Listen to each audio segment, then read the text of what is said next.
release of Thunderbolts closes out MCU Phase 5, so it's time to rank them all from my least favorite to my favorite.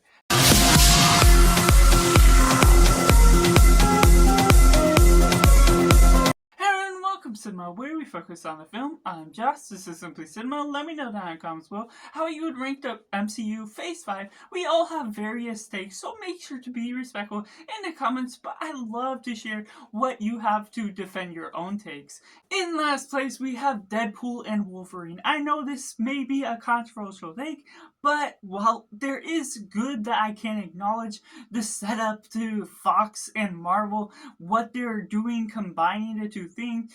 tackling certain ideas with the multiverse, giving off some good jokes here and there for the nature of what you're doing, pulling off some comic accurate suits for Deadpool and Wolverine, and you're adding in some great cameos here and there, adding in the Fox cameos we love and care about, Blade, Elektra, and all these other ones that are getting more shot at redeeming their characters, giving a finish to what we're building all with the extras for the franchise, and also kind of leaning into the future of the MCU, what we're getting for the X-Men moving forward, and the build-up of all this. It has a substantial story that has an element of grief hidden within the messaging, within the ideas and values as a whole. The thematic elements are great for what it's tackling as a whole. That can be a fun roller coaster ride for those that are a fan of just what all it's going for. But me personally, I am just not a fan of the comedy. Comedy in general can be a hit or miss for me, just tackling what it's all going after as a whole,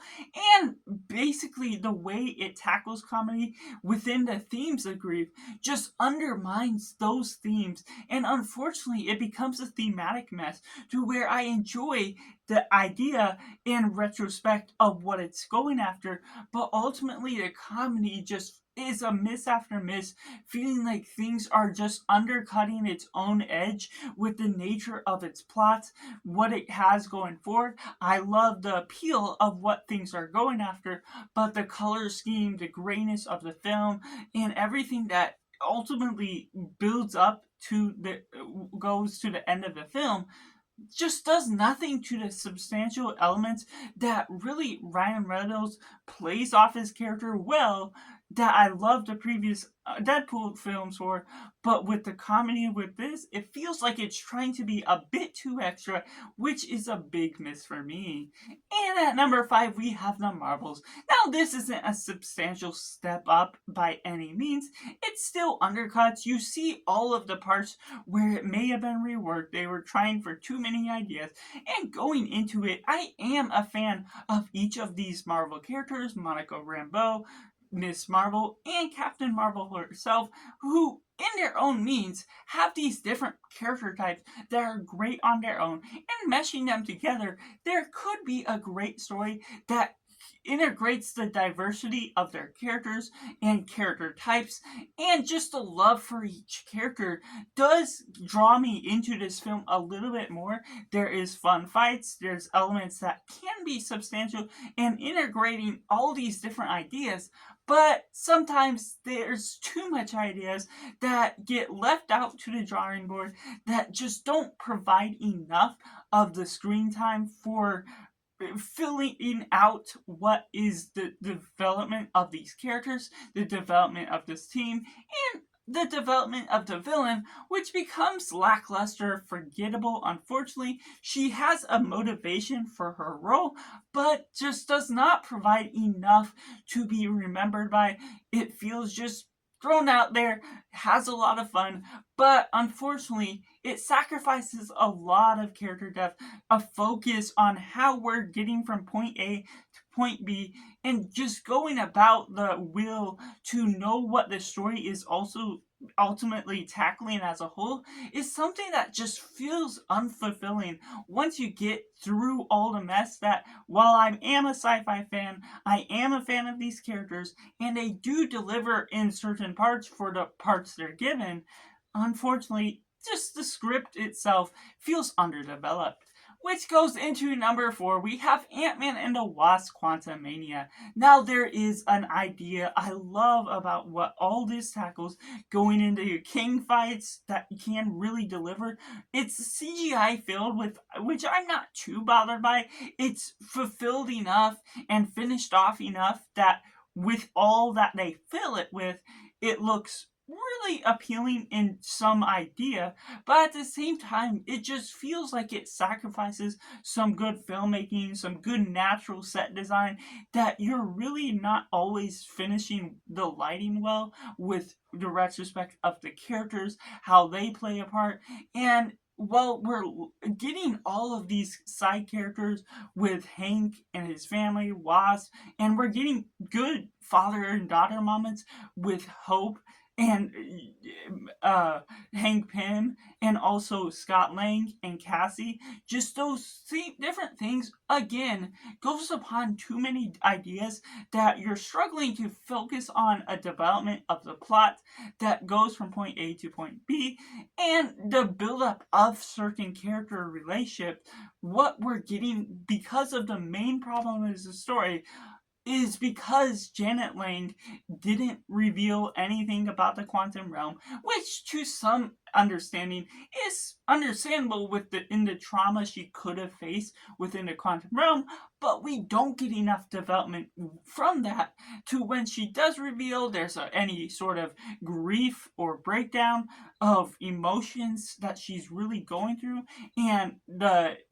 going back to the quantum realm, we're not seeing any of the real breakdown, because you're also getting the comedic side to Ant-Man, to which, speaking of Ant-Man, while I do love what they do with some aspects of the script, the development of Ant-Man and choosing Ant-Man as a solo movie against Kang is not the villain you're really asking. Ant-Man just doesn't have the strength to fight against this, and they really underdeveloped the finish that gets tackled by ants, and then the final fight is Ant-Man fighting hand-to-hand combat versus Kang, which, yes, there's a satisfying enough way of going about what they're doing, and unfortunately it is misleading how emotional this movie could get in the trailers, with Scott's quote of, if we're going to lose, it's you're not going to lose yourself. So just the way they go about all of that builds upon this natural sci-fi world that I am a fan of, but unfortunately, the cultural division isn't enough to really build upon the script that this story is offering. Moving right along, we have Captain America: Brave New World, and for how many reshoots that were rumored, other things that were done with the rewriting of this film, it certainly seems like a film that doesn't work as a whole,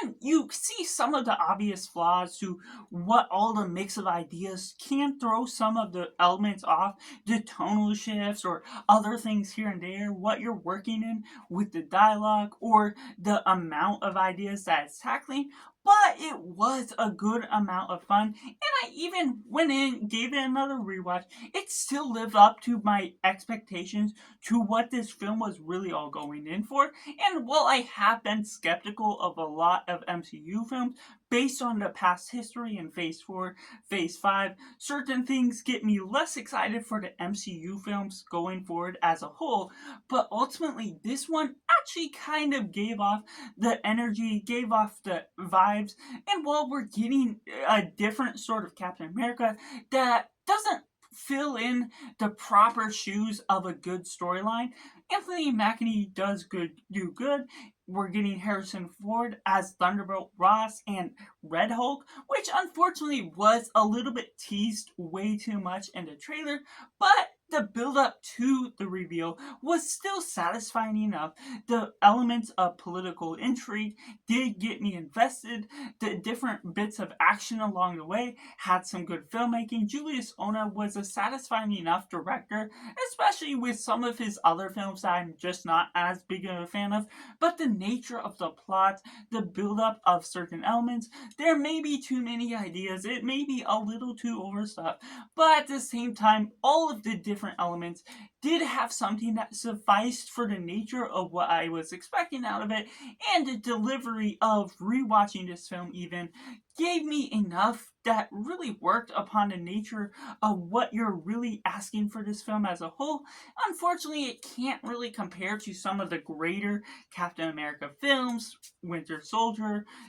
Civil War, but ultimately, as a down to earth, grounded MCU film, this felt like it was at least headed in the right direction, feeling like the storyline was heading somewhere without being just a proper build-up story to the Avengers. It, while it did provide some of that, it was still grounded in its own storyline that somewhat worked now and then. Which goes into number two. We have Thunderbolts. The nature of this plot is so grand and so emotional. The most raw pudding and most human MCU film that we have gotten thus far, just going and tackling these themes of mental health, depression, elements that go here and there, tackling this team of D-list characters that shouldn't necessarily work together all that well, but they integrate a character-driven plot that works so effectively. The emotions are really well interwoven within all that's going on, and it feels very different from certain MCU films and goes back to the nature of the MCU Phase 1 and what it's doing with the character-driven plot that some people won't be as big of a fan of because it can be so offbeat. But that's also what drives me into the film. Can integrate this down-to-earth type of setting, this thing and supernatural threat that doesn't necessarily feel like they could fight up against it. But once you're getting all of the resolutions, all of the ways they combat against this, it's something I didn't expect, but it doesn't feel like a cheap out move that we might have seen in Ant-Man and Wasp Quantumania or certain other MCU films.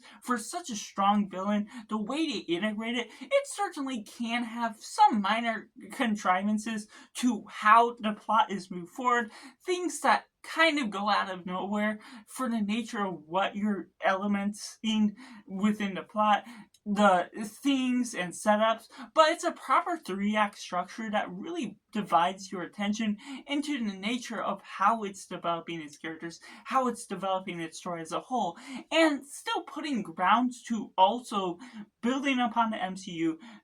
looking forward at the future and seeing how these Thunderbolts work together and building a proper team that I'm actually a big fan of, even though going into this film, there were certain projects they were involved in that I just wasn't as attached to, and so therefore, the actors just really do well with what the script they're given, showing that they have talent, showing they have something to really shine a spotlight on. Now, we do get Ghost and this other character that get a little bit less of a development, less of a character that gets a moment to really shine through, along with the rest of the cast that do get their own spotlight. But at the same time,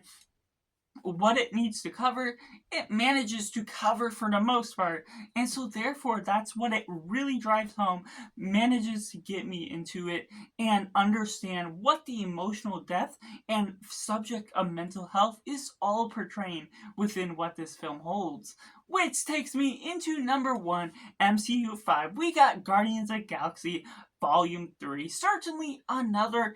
grounded and emotional depth film for what you're tackling in the MCU. Now, it's not tackling these big complex themes, though it is covering animal cruelty in one sense, and the way they integrate the subplot of Rocket Raccoon and his past history while also dividing in the future story, the present tense. The costumes look great. The supernatural world is fantastic. The cosmic realm of the MCU has never been better, making it possibly the best Guardians of the Galaxy film. The way they go about this strong villain that's wanting to create a better world, and the way you see his side of the story, it makes sense. You see all the motivation. You love to hate his character because of how strong and enforcing he is into wiping out a planet just to develop a new world, something that becomes so perfect, even though you can't necessarily create perfection. But the involvement of all the Guardians, how they get integrated, how you're closing out all these chapters, becoming something that you expect all the Guardians to get wiped out, or something big in seismic scale that gets involved with the whole plot. Unfortunately, there's certain things that don't always go about in the way you expect, but that's also the best elements of the story, is the unexpected ways of integrating the past of Rocket Raccoon, going about his origin story, and developing something great and futuristic in the nature of this out of world experience, creating the great development of Star-Lord, Groot, Gamora, even though she isn't fully the same Gamora, and then just going about all these characters with Drax and giving all their moments to shine with all the comedic beats that just do their best within James Gunn's performance. Now, what we get out of some characters, they feel a little bit out of the on the nose when James Gunn brings in his family or friends as actors just to give them another career. It doesn't necessarily totally shine out, but those are small, minor parts that can distract a little bit from a grander plot that I'm ultimately a huge fan of, because of the way they divide all the tension between the emotional beats and the comedic beats, and never tonally get off from what you're going for, what you're headed for from beginning to end. Even though they integrate this subplot that goes here and there, the very start of Rocket Raccoon's story, that still really wins you over, loves the heart of the message as a whole. But that's just my ranking of all 6 MCU Phase 5 films, from my least favorite to my favorite. In a few days, I'll be ranking all 36 MCU films we've gotten thus far, and I'd like to comment down below your list of the MCU Phase 5 ranking, and so we can have all these different opinions, get the variety that we all love these MCU films for, or just have a distaste for whatever you just didn't like just as well. And make sure to like this video if you enjoyed it, subscribe if you haven't already, to join in film culture community where we talk about the love of cinema as a whole. So that's just all, and make sure to do yourself a favor and go watch a movie.